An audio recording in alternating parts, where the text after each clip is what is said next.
اللہ تعالیٰ عنہ فرماتے ہیں اپنی توبہ کا واقعہ فرماتے ہیں کہ میں امیر کبیر شخص تھا اور بصرہ کے بازاروں کے اندر دکھی پریشان لوگوں کی مدد کے لیے بھی نکلتا تھا۔ ایک دن میں بازار میں جا رہا تھا کہ ایک خاتون مجھ کو نظر آئی، اتنی خوبصورت جیسے چاند کا ٹکڑا ہو۔ میں نے مسلسل اس کی طرف دیکھنا شروع کر دیا۔ اس نے کہا اما تستحی، تجھے حیا نہیں آتی؟ مجھے دیکھے جا رہے ہو؟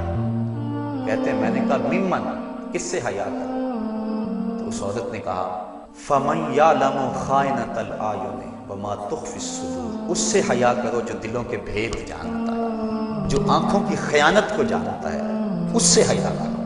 کہتے ہیں یہ بات تو بہت بڑی تھی لیکن اس کا حسن ایسا تھا کہ مجھے اس کے باوجود اس کی طرف رغبت رہی اور میں مسلسل اس کو دیکھتا رہا۔ اس نے پھر مجھے کہا کہ کیا معاملہ ہے کہ تم میری طرف دیکھنا چھوڑتے نہیں ہو، کون سی چیز پسند آئی؟ تو کہتے ہیں میں نے اس کو کہا کہ تیری جھیل سی آنکھوں میں ڈوبنا چاہتا ہوں اور یہ میرے لیے ایک باعث کشش ہے۔ اس نے کہا تم رکو، شاید تمہارا مطلوب پورا ہو جائے۔ میں وہاں رکا اور وہ اپنے گھر چلی گئی۔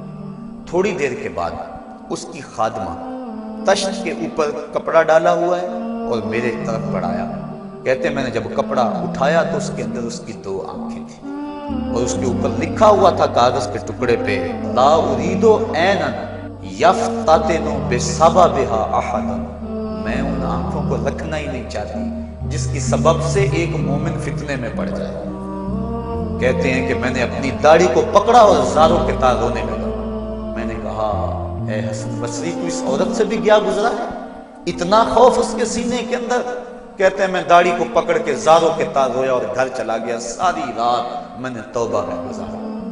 جب صبح کا سفیدہ طلوع ہوا میرے دل میں خیال آیا جس نے اپنی آنکھیں مار دی اس سے بھی تو معذرت کر رہا ہوں، اللہ سے تو معافی مانگی۔